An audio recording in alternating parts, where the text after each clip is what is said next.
और PSU bank में बाजार में भरा जोश। निचले स्तरों से करीब 150 अंक की रिकवरी के साथ निफ्टी पहुंचा 25,700 के पार। निफ्टी बैंक दिन के निचले स्तर से करीब 600 अंक संभला तो निफ्टी आईटी इंडेक्स में 2% का बड़ा उछाल। एआई इंफ्रा में $100 बिलियन के बड़े निवेश के ऐलान से अडानी एंटरप्राइजेस में 2.5% से ज्यादा की तेजी। 2035 तक एआई डेटा सेंटर में होगा निवेश। एंट्रोपिक के साथ करार से इन्फोसिस में रफ्तार। शेयर करीब 1.5% से ज्यादा चढ़ा। कंपनी टेलीकॉम, फाइनेंशियल सर्विसेज और मैन्युफैक्चरिंग के लिए एआई सॉल्यूशन डेवलप करेगी।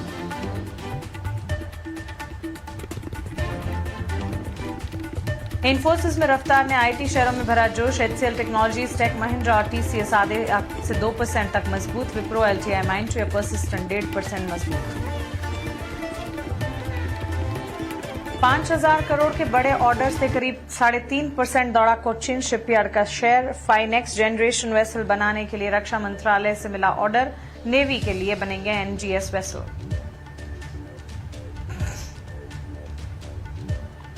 दूसरे डिफेंस और शिप बिल्डिंग शेयरों में भी खरीदारी। जीआरएस, सीएचएल और बीईएल चौथाई से 2% ऊपर। बीडीएल, बीईएमएल और शिपिंग कॉर्पोरेशन ऑफ इंडिया भी मजबूत। बेस मेटल की कीमतों में गिरावट से मेटल शेयरों की चमक पड़ी फीकी। नाल्को, हिंदुस्तान जिंक और हिंदुस्तान कॉपर 2 से 4% नीचे। ब्रोकरेज ने डाउनग्रेड किया हिंडाल्को को तो 2% की गिरावट वहां पर भी दिखी। यूएस ईरान के बीच दूसरे दौर की बातचीत की खबरें और डॉलर की मजबूती से सोने और चांदी में बड़ी गिरावट। चांदी 7,500 रुपए लुढ़क कर 2,32,000 के पास। वहीं सोने में 1,700 रुपए की गिरावट। इटोनो ने करीब 2% की गिरावट। स्विगी भी करीब 3% फिसला। कर्नाटक सरकार के गिग वर्कर्स वेलफेयर फीस से दबाव।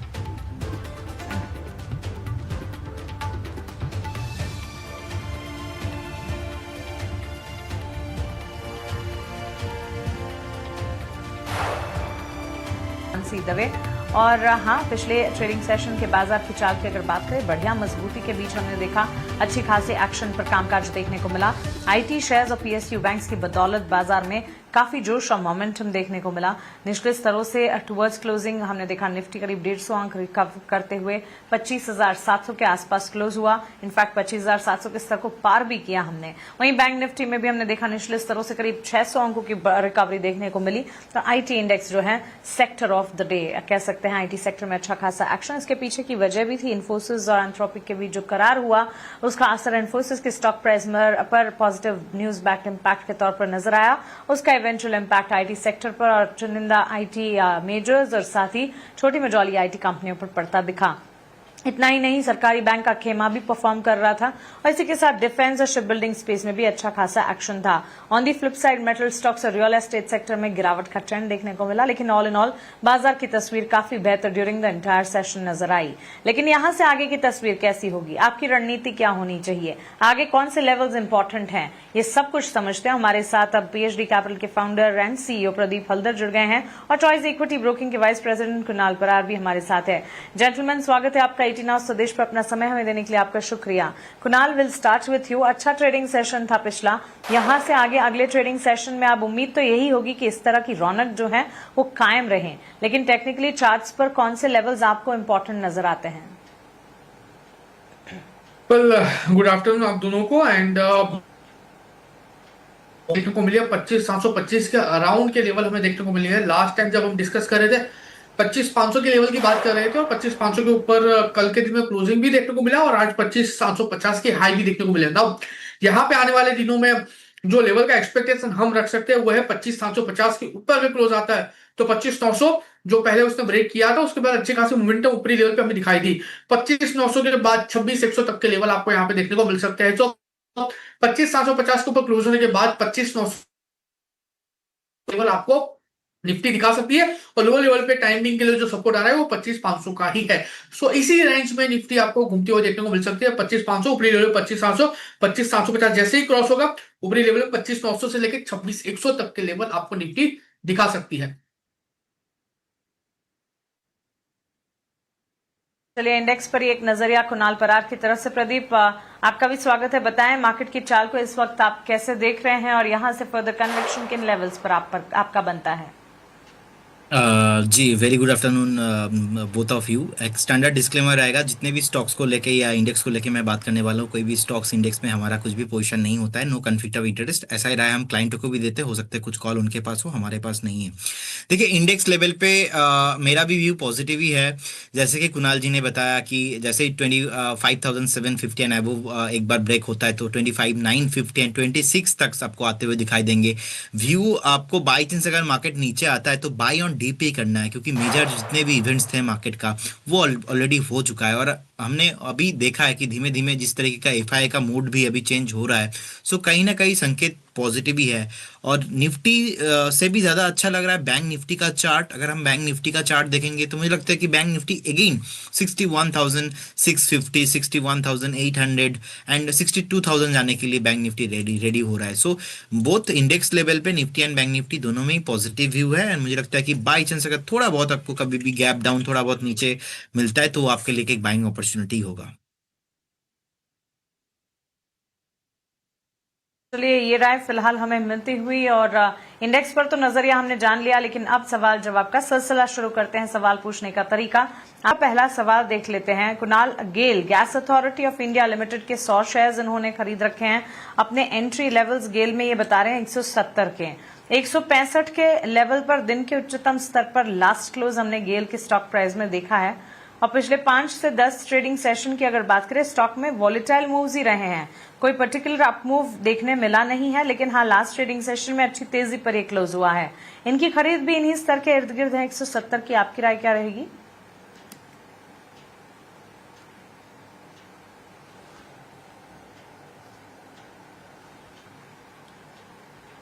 कुणाल से शायद हमारा संपर्क टूट गया है। Pradeep, same question to you. GAIL gas authority of India limited viewer ने 100 शेयर्स 170 के दाम पर खरीदे हैं।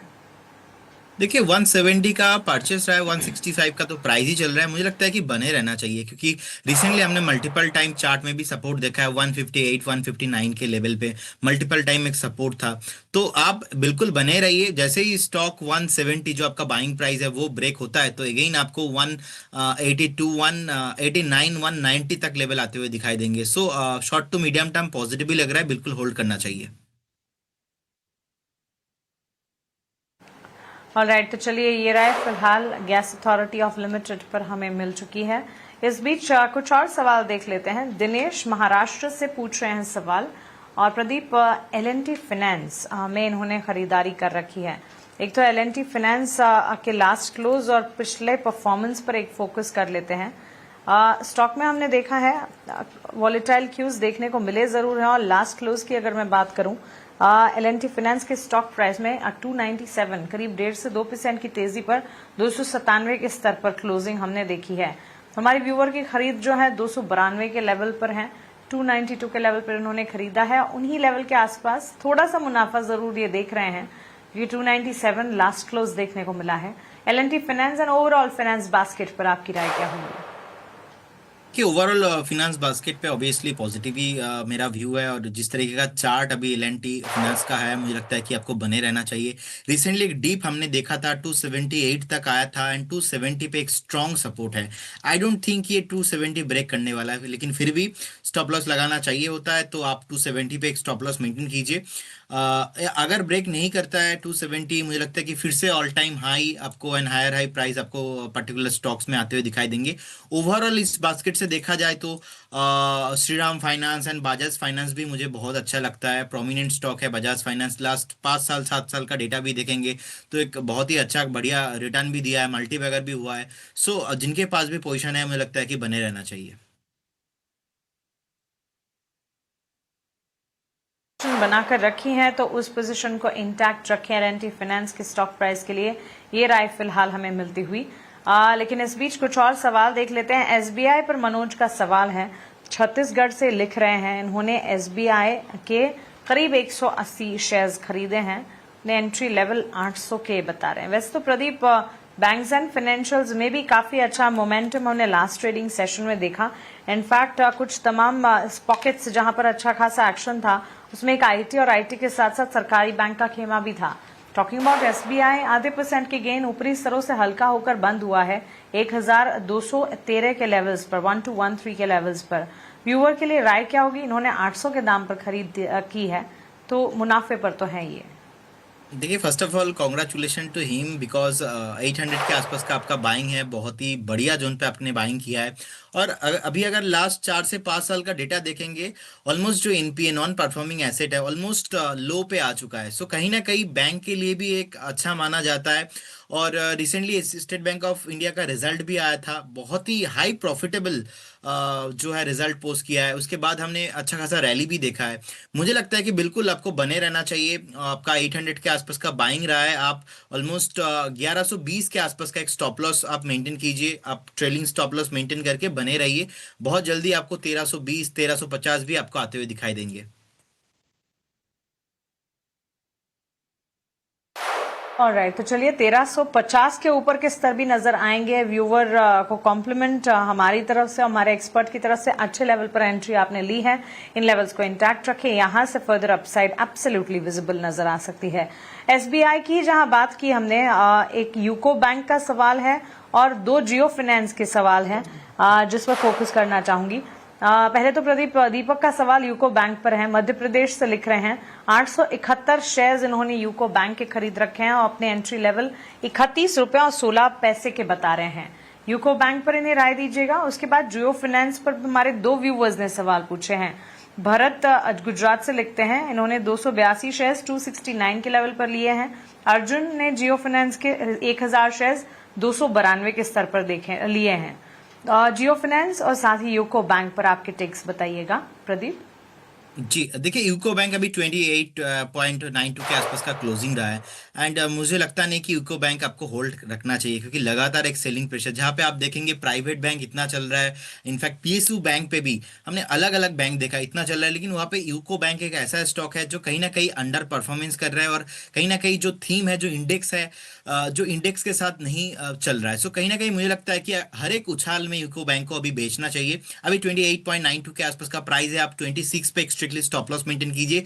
31 32 के आसपास कभी भी मिलता है तो सेल ऑन राइज व्यू आपका होना चाहिए। और अगर हम देखेंगे जियो फाइनेंस का चार्ट, तो जियो फाइनेंस में अभी 262 के आसपास का भी प्राइस चल रहा है। रिसेंटली 295 से एक ब्रेकडाउन आया था, उसके बाद स्टॉक अभी भी 295 को क्रॉस हो नहीं पाया। लेकिन ओवरऑल देखेंगे जिस तरीके का ब्लैक रॉक के साथ जियो का deal and all kind of things and balance sheet भी देखेंगे, so overall long to medium time में अच्छा लगता है। लेकिन प्राइस एक्शंस अभी 262 के आसपास है। 245 250 आने पे आपको एवरेज करना चाहिए, या तो आप बने रहिए बिल्कुल। एक बार यहाँ पे 225 के आसपास का स्टॉप लॉस होना चाहिए। 295 ब्रेक होने के बाद फिर से आपको 320 एंड 330 एंड अबव प्राइस आते हुए दिखाई देंगे। ओके, तो चलिए ये राय जियो फाइनेंस पर हमें मिलती हुई। टैक्टफुली स्ट्रेटेजाइज करना होगा इस स्टॉक को, ये मानना है हमारे एक्सपर्ट का। और साथ ही यूको बैंक पर भी उन्होंने अपनी राय दी। इरकॉन इंटरनेशनल पर फरमान ने सवाल पूछा है। 196 शेयर्स 179 के लेवल्स पर इरकॉन इंटरनेशनल के प्रदीप हमारे व्यूअर ने खरीदे हैं और 6 महीने का समय है, यहां से फर्दर 6 मंथ्स तक ये रुक सकते हैं। पहले तो क्या इस तरह का शॉर्ट टर्म नजरिया ठीक है इरकॉन इंटरनेशनल में, और अगर हाँ तो यहां से फर्दर स्ट्रैटेजी क्या होगी प्रदीप, और इनके लिए इंपॉर्टेंट टारगेट लेवल्स क्या हैं? जी, देखिए कहीं ना कहीं उनका बाइंग जो लेवल रहा है वो 196 के आसपास। सो आई थिंक 196 या 179 जो भी उनका लेवल है, उनका बाइंग से थोड़ा बहुत अभी नीचे चल रहा है। सो 135 के आसपास उनको एक स्टॉप लॉस मेंटेन करना चाहिए। अगर हम टॉप से देखेंगे, स्टॉक ऑलमोस्ट 50% से ज्यादा नीचे आ चुका है।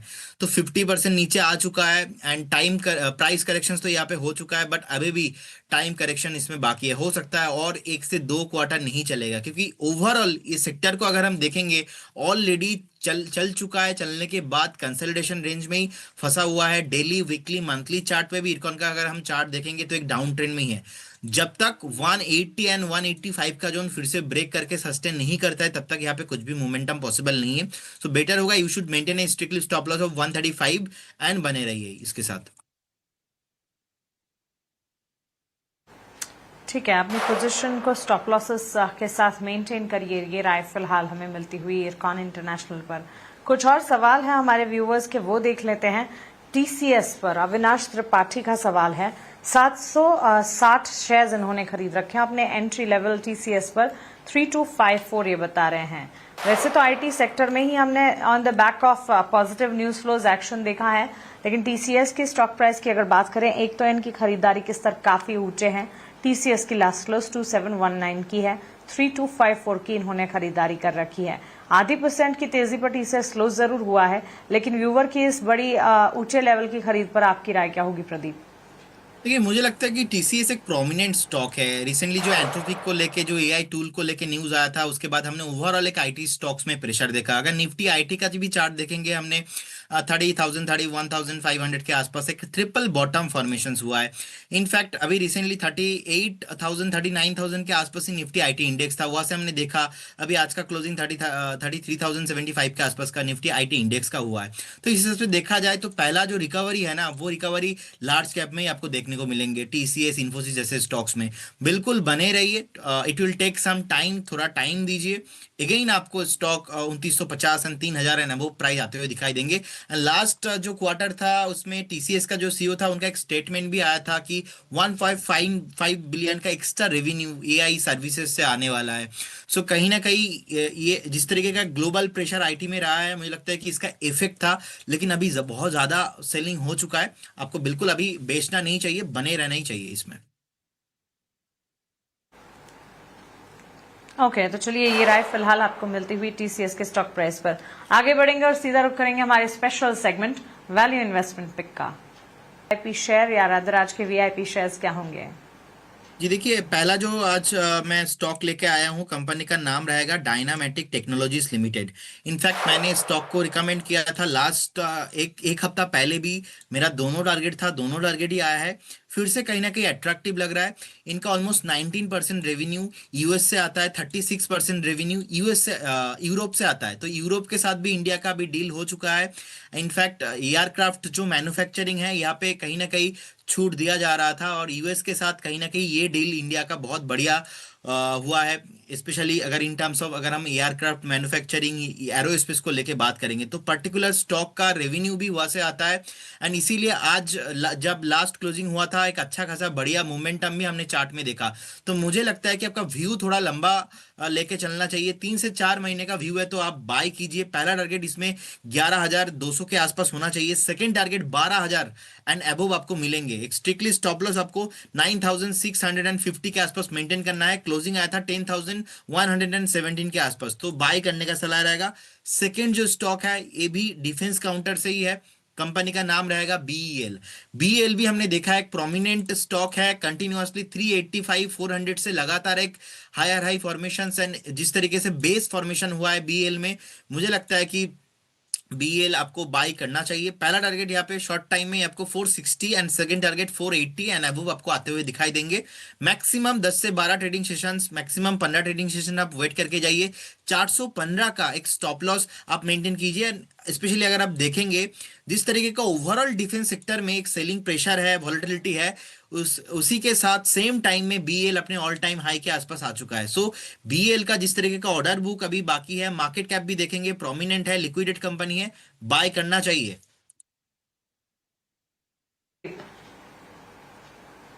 बिल्कुल बिल्कुल प्रदीप, बहुत शुक्रिया आपका हमारे साथ जुड़ने के लिए और बाजार पर अपने नजरिया, वैल्यू इन्वेस्टमेंट पिक्स और हमारे व्यूअर्स की कल की तैयारी करवाने के लिए। फिलहाल इस बुलेटिन में इतना ही। मुझे दीजिए इजाजत, लेकिन आप बने रहें ईटी नाउ स्वदेश के साथ। नमस्कार।